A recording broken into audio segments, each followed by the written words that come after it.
بسم اللہ الرحمن الرحیم۔ السلام علیکم ورحمة اللہ وبرکاتہ۔ جی ناظرین، آپ دیکھ رہے ہیں ہمارا یوٹیوب چینل اور کچھ سیکھیں۔ آپ تمام حضرات کا پھر ایک بار ہمارا یوٹیوب چینل اور کچھ سیکھیں میں خیر مقدم ہے۔ جیسا کہ آپ حضرات جانتے ہیں کہ ہم نحو میر پڑھ رہے تھے، اس کے کافی سارے سبق ہو چکے۔ آج کے سبق کے اندر ہم انشاءاللہ العزیز اس میں متمکن کی اقسام پڑھیں گے۔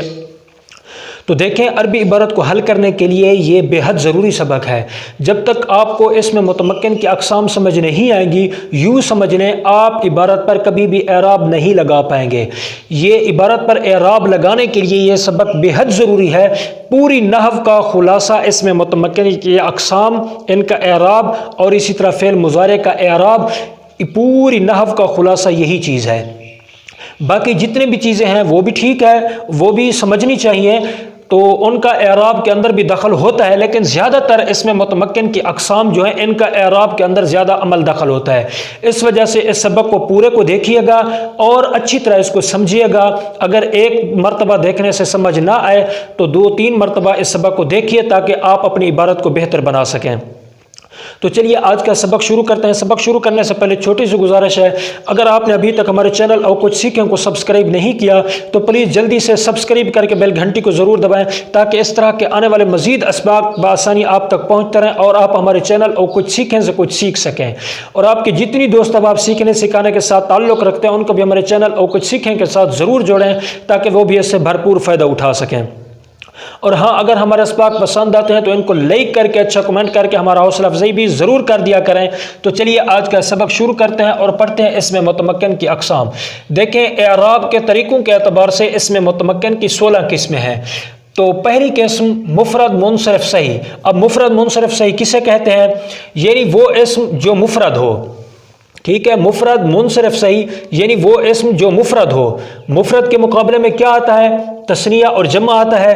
مفرد ہو اس کا مطلب کیا ہوا؟ تثنیہ اور جمع نہ ہو، ٹھیک ہے۔ مفرد منصرف صحیح، مفرد کے مقابلے میں کیا آتا ہے؟ تثنیہ جمع، یعنی مفرد ہو تثنیہ جمع نہ ہو، ٹھیک ہے۔ منصرف ہو، منصرف کے مقابلے میں کیا آتا ہے؟ غیر منصرف۔ منصرف ہو اس کا مطلب کیا ہوا؟ غیر منصرف نہ ہو، ٹھیک ہے۔ تو اب آگے ہے صحیح۔ صحیح یعنی اس کے آخر میں حرف علت بھی نہ ہو۔ حرف علت 3 ہے، الف و یا، ٹھیک ہے، جیسے زید رجل۔ دوبارہ سمجھ لیں، یہ تعریف بھی میں نے یہاں پر لکھی ہوئی ہے۔ مفرد منصرف صحیح یعنی وہ اسم جو مفرد ہو تثنیہ جمع نہ ہو، منصرف ہو یعنی غیر منصرف نہ ہو، صحیح ہو یعنی اس کے آخر میں کوئی حرف علت نہ ہو۔ حرف علت 3 ہے، الف و یا، جیسے زید رجل۔ اب زید یہ مفرد ہے تثنیہ جمع نہیں ہے، ٹھیک ہے، منصرف ہے غیر منصرف بھی نہیں ہے، صحیح ہے یعنی اس کے آخر کے اندر حروف علت میں سے کوئی حرف نہیں ہے۔ آخر کے اندر تو دال ہے، نہ الف ہے نہ واو ہے نہ یا ہے، حرف علت میں سے کوئی نہیں ہے۔ اس وجہ سے زید یہ کیا بنے گا؟ مفرد منصرف صحیح بنے گا۔ آپ خود اپنی ذہن کے اندر پھر دیکھیں، جو ایسا اسم ہو جو مفرد ہو تثنیہ جمع نہ ہو، جیسے زید ہے، ٹھیک ہے، منصرف ہو غیر منصرف بھی نہ ہو، صحیح ہو یعنی اس کے آخر کے اندر حرف علت بھی نہ ہو، آپ اپنے ذہن کے اعتبار سے 3-4 مثالیں ڈھونڈ لیجئے گا، 3-4 ایسے اسما دیکھ لیجئے گا تو آپ کو مزید اچھی طرح اس کی پریکٹس بھی ہو جائے گی اور آپ کا اجرا بھی ہو جائے گا اور آپ کو مفرد منصرف صحیح یہ بھی سمجھ بھی لگ جائے گا۔ ابھی تو مفرد منصرف صحیح کو سمجھا ہے، ابھی اس کا اعراب بھی پڑھتے ہیں کہ اس کا اعراب کیا آئے گا۔ رجل، اب یہ رجل یہ مفرد ہے، ٹھیک ہے، تثنیہ جمع نہیں ہے، منصرف ہے غیر منصرف بھی نہیں ہے۔ منصرف غیر منصرف کی بات ہم انشاءاللہ العزیز اس سبق کے بعد انشاءاللہ وہ بھی پڑھ لیں گے۔ صحیح ہے یعنی اس کے آخر کے اندر حرف علت میں سے کوئی حرف نہیں ہے، نہ تو الف ہے نہ واو ہے اور نہ یا ہے۔ زید رجل یہ دونوں کیا ہے؟ مفرد منصرف صحیح ہے۔ تو اس کا اعراب کیا ہوگا؟ حالت رفع میں ضمہ کے ساتھ، یعنی حالت رفع میں ضمہ کے ساتھ آئے گا، یعنی جب فاعل بن رہا ہو اس وقت یہ کیا ہوتا ہے؟ مرفوع ہوتا ہے، تو اس وقت اس کا اعراب کیا آئے گا؟ ضمہ کے ساتھ، جیسے جاءنی زید، ٹھیک ہے۔ اب حالت نصب میں فتح کے ساتھ رأیت زیدن، اور حالت جر میں کسرہ کے ساتھ مررت بزید۔ اب امید کی جاتی ہے آپ کو یہ سمجھ آ گیا ہوگا۔ اپنے ذہن کے اندر دوسری مثالیں خود دیکھ لیجئے گا، جو بھی مفرد منصرف صحیح ہو، مفرد یعنی تثنیہ جمع نہ ہو، منصرف یعنی غیر منصرف نہ ہو، صحیح یعنی اس کے آخر کے اندر حروف علت میں سے کوئی حرف نہ ہو، تو اس کا اعراب یہی ہوگا حالت رفع میں ضمہ کے ساتھ، جاءنی زید حالت نصب میں فتح کے ساتھ، رأیت زیدن حالت جر میں کسرہ کے ساتھ، مررت بزید. ٹھیک ہے، یہ اچھی طرح آپ کو سمجھ آ گیا ہوگا. اب چلتے ہیں نمبر 2، مفرد منصرف قائم مقام صحیح. پہلے کیا تھا؟ مفرد منصرف صحیح. اب ہے مفرد منصرف قائم مقام صحیح. ابھی اس کی تعریف بھی کر دیتا ہوں. یعنی وہ اسم جو مفرد ہو، وہی بات اوپر والی آئے گی، جو مفرد ہو، تثنیہ جمع نہ ہو. ٹھیک ہے، منصرف ہو، اس کے مقابلے میں غیر منصرف آتا ہے. منصرف ہو، غیر منصرف نہ ہو. قائم مقام صحیح یعنی اس کے آخر میں حروف علت میں سے واو یا یا ہو. الف کو چھوڑ دیں، اس کے آخر میں حروف علت میں سے واو یا یا ہو، اور اس واو یا یا کا ماقبل ساکن ہو. ماقبل کسے کہتے ہیں وہ ابھی آپ کو سمجھا دیتا ہوں. جیسے دلون، زبیون. اب دلون یہ وو یا یا.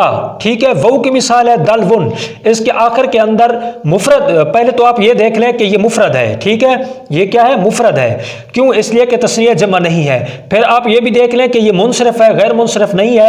منصرف غیر منصرف کی بات ابھی ہم پڑھ لیں گے انشاءاللہ العزیز، اس سبق کے بعد انشاءاللہ اس کو پڑھ لیں گے. ٹھیک ہے، تو ابھی پڑھا قائم مقام صحیح یعنی اس کے آخر میں حروف علت میں سے واو یا یا ہو اور اس کا ماقبل ساکن ہو.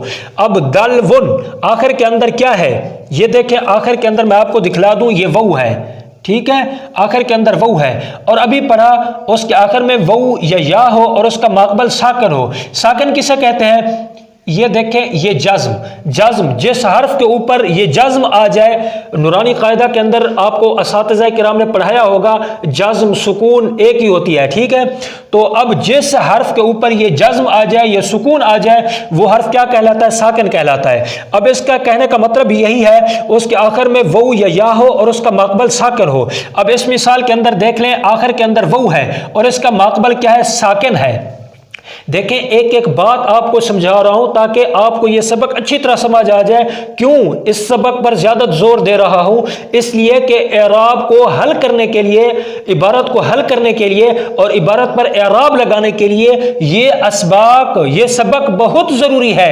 اس سبق کو سمجھے بغیر آپ کبھی بھی عبارت کو حل نہیں کر پائیں گے. اس وجہ سے یہاں پر میں ایک ایک چیز کی وضاحت کر رہا ہوں اور ایک ایک چیز آپ کو سمجھا رہا ہوں تاکہ آپ خود اجرا کر سکیں. میں بھی انشاءاللہ اس کا اجرا کروں گا، لیکن کوشش کریں آپ اس کا خود اجرا کریں تاکہ آپ کو یہ چیز اچھی طرح سمجھ آ جائے.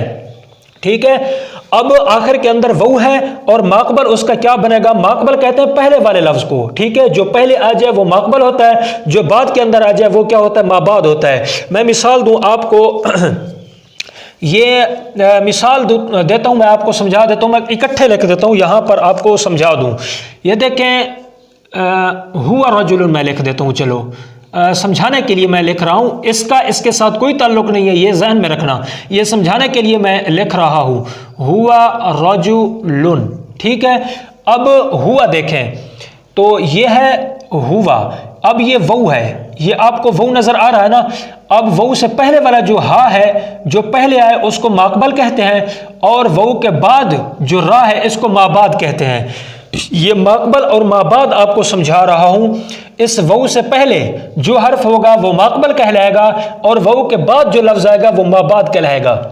اب وہ سے پہلے ہا ہے تو یہ ماقبل کہلائے گا اور وہ کے بعد را ہے تو یہ مابعد کہلائے گا. ٹھیک ہے، اب ہم نے کیا پڑھا؟ اس کے آخر میں وہ یا ہو اور اس کا ماقبل ساکن ہو. جیسے دلون، اب یہاں پر وہ ہے اور اس کا ماقبل لام ہے اور لام ساکن ہے، تو ہماری تعریف کے اندر جو پڑھا وہ اس کے اندر پایا گیا، تو یہ کیا بنے گا؟ مفرد منصرف قائم مقام صحیح بنے گا. زبیون، اب آخر کے اندر یا ہے اور ابھی ہم نے پڑھا وہ اسم مفرد ہو یعنی تثنیہ جمع نہ ہو، منصرف ہو غیر منصرف نہ ہو، قائم مقام صحیح یعنی اس کے آخر میں حروف علت میں سے وہ یا ہو اور اس کا ماقبل ساکن ہو. اس مثال کے اندر وہ تھی، اس مثال کے اندر وہ تھا اور اس کا ماقبل ساکن تھا. اب اس مثال کے اندر یا ہے اور اس کا ماقبل یہ کیا ہے؟ با، یہ بھی ساکن ہے، تو یہ بھی مفرد منصرف قائم مقام صحیح بنے. تو اس کا اعراب بالکل اسی طرح آئے گا جس طرح کس کا ہوتا ہے؟ مفرد منصرف صحیح کا ہوتا ہے. اب نمبر 3، جمع مکسر منصرف یعنی وہ جمع مکسر جو منصرف ہو اور اس کے آخر میں حرف علت بھی نہ ہو، جیسے رجال وغیرہ۔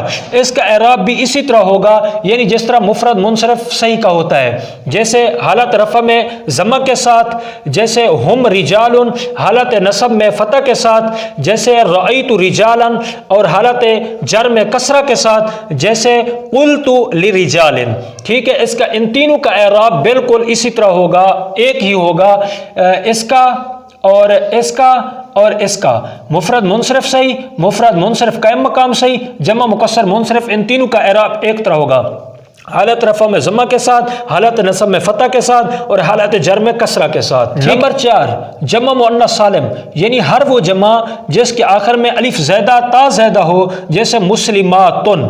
اب مسلماتن اس کے آخر میں الف بھی زیدہ ہے، تا بھی زیدہ ہے، تو یہ کیا بنے گا؟ جمع مؤنث سالم بنے گا۔ اس کا اعراب کیا ہوگا؟ حالت رفع میں ضمہ کے ساتھ، جیسے ہن مسلماتن، حالت نصب میں جر کے ساتھ، جیسے رأیت مسلمات، اور حالت جر میں بھی جر کے کسرہ کے ساتھ ہوگا، جیسے مررت بمسلمات۔ ٹھیک ہے، ہن مسلمات حالت رفع میں ضمہ کے ساتھ اور حالت نصب میں جر کے ساتھ، رأیت مسلمات اور حالت جر میں بھی کسرہ کے ساتھ، جیسے مررت بمسلمات۔ ٹھیک ہے، اس کا اعراب بھی آپ کو سمجھ آ گیا ہوگا۔ اب چلتے ہیں نمبر 5 غیر منصرف کی طرف۔ غیر منصرف کے بعد ہم پھر پڑھ لیں گے منصرف کیا ہوتا ہے، غیر منصرف کیا ہوتا ہے، اس سبق کے بعد وہ بھی پڑھ لیں گے۔ غیر منصرف وہ اسم ہے جس میں منع صرف کے 9 اسباب میں سے 2 سبب پائے جائیں۔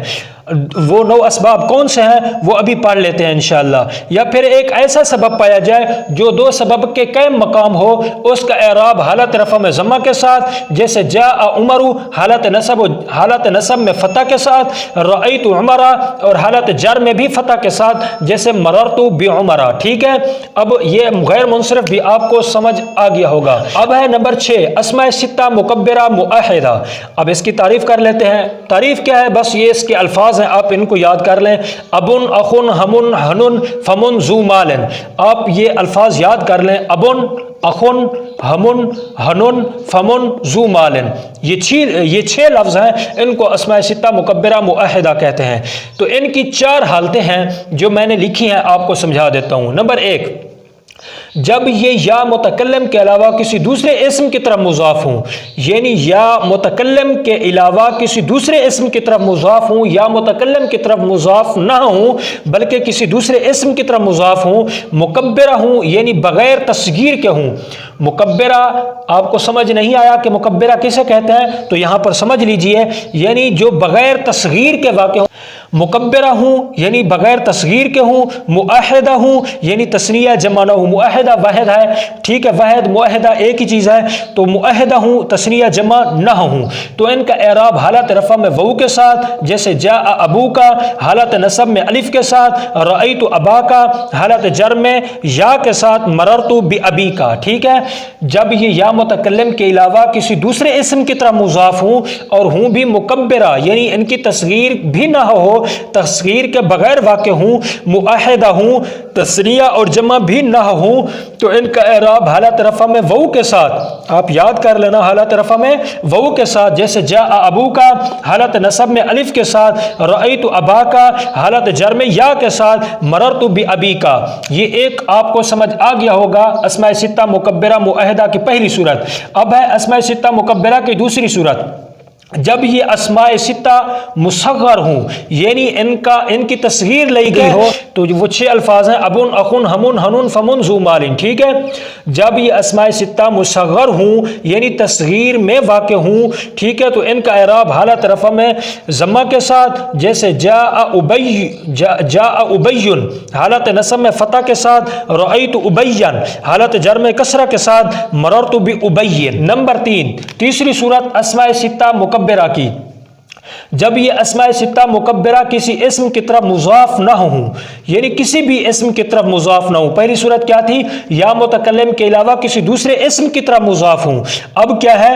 کسی بھی اسم کی طرف مضاف نہ ہوں، تو ان کا اعراب حالت رفع میں ضمہ، جیسے جاء ابن، حالت نصب میں فتح، جیسے رأیت ابن، حالت جر میں کسرہ، جیسے مررت بابن۔ ٹھیک ہے، یہ تیسری صورت تو بالکل آسان تھی، یہ بھی آپ کو سمجھ آ گئی ہوگی۔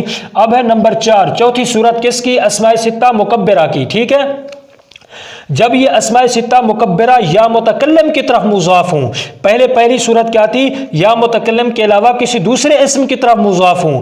پھر تیسری صورت کیا تھی؟ جب یہ اسماء ستہ مکبرہ کسی اسم کی طرف مضاف نہ ہوں۔ اب چوتھی صورت کیا ہے؟ جب یہ اسماء ستہ مکبرہ یا متکلم کی طرف مضاف ہوں تو تینوں حالتوں میں اعراب تقدیری ہوگا، ٹھیک ہے، اعراب لفظی، محلی، تقدیری، اس پر میں پہلے سبق بنا چکا ہوں، وہ سبق آپ نے نہیں دیکھا تو اس سبق کو دیکھ لیجئے گا، انشاءاللہ العزیز آپ کو سمجھ آ جائے گا اعراب تقدیری کیا ہوتا ہے، اعراب محلی کیا ہوتا ہے اور اعراب لفظی کیا ہوتا ہے۔ وہ سبق کافی عرصہ میں نے پہلے بنایا تھا، اور پھر اعراب کے متعلق بھی میں نے ایک سبق بنایا ہے۔ اس سبق سے پہلے کا جو سبق ہے وہ اعراب کے متعلق ہی میں نے بنایا ہے، اس سبق کو بھی دیکھ لیجئے، اس کے اندر بھی انشاءاللہ آپ کو یہ چیز سمجھ آ جائے گی اعراب لفظی کیا ہوتا ہے اور اعراب تقدیری کیا ہوتا ہے، ٹھیک ہے۔ جب یہ اسماء ستہ مکبرہ یا متکلم کی طرف مضاف ہوں تو تینوں حالتوں میں اعراب تقدیری ہوگا، حالت رفع میں ضمہ تقدیری جیسے جاء ابی، حالت نصب میں فتح تقدیری رأیت ابی، حالت جر میں کسرہ تقدیری مررت بابی۔ امید کی جاتی ہے آپ کو یہ سمجھ آ گیا ہوگا۔ آج کے سبق کے اندر یہی کچھ آپ نے یاد کرنا ہے، کیا اسم متمکن کی 6 قسمیں پڑھی ہیں، ٹھیک ہے، تو پھر اسماء ستہ مکبرہ جو اسم متمکن کی 6ٹھی قسم ہے، اس کی 4 صورتیں ہیں، وہ بھی میں نے آپ کو سمجھا دی۔ تو امید کی جاتی ہے آج آپ کو یہ سبق اچھا لگے گا، اگر اچھا لگے تو اس کو لائک کر کے، اچھا کمنٹ کر کے ہمارا حوصلہ افزائی بھی ضرور کر دیں۔ تو کل کے سبق کے اندر ہم انشاءاللہ مزید اس کی اقسام پڑھیں گے۔